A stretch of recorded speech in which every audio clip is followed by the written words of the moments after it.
Wherever you go, whatever you do, throw a little at it. Omax, Vest and Briefs. திமுக தேர்தல் தோல்வி குறித்து சேலத்தில் ஆய்வு நடத்த வந்த குழுவை சந்திக்க விடாமல் முன்னாள் அமைச்சர் ராஜேந்திரன் ஆதரவாளர்கள் தடுத்து நிறுத்தி மிரட்டல் விடுத்த வீடியோ இணையத்தில் வைரலாகி வருகிறது.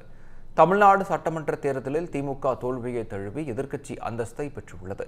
பல மாவட்டங்களில் திமுகவினர் சரியாக வேலை செய்யாமல் கோஷ்டி மோதலில் ஈடுபட்டதே தேர்தல் தோல்விக்கு காரணம் என தலைமைக்கு புகார்கள் குவிந்தன. இதனையடுத்து சேலம் மாவட்டத்தில் ஆய்வு மற்றும் விசாரணை மேற்கொள்ள உதயநிதி ஸ்டாலின் நேரடி கண்காணிப்பில் இளையராஜா, சரவணன் ஆகியோர் மேற்பார்வையாளர்கள் நியமிக்கப்பட்டனர்.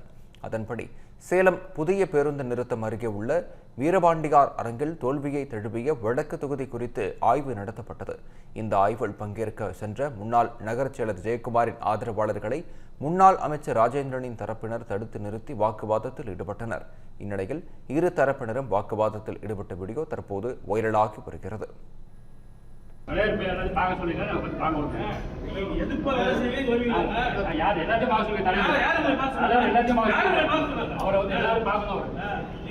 எல்லாத்தையும்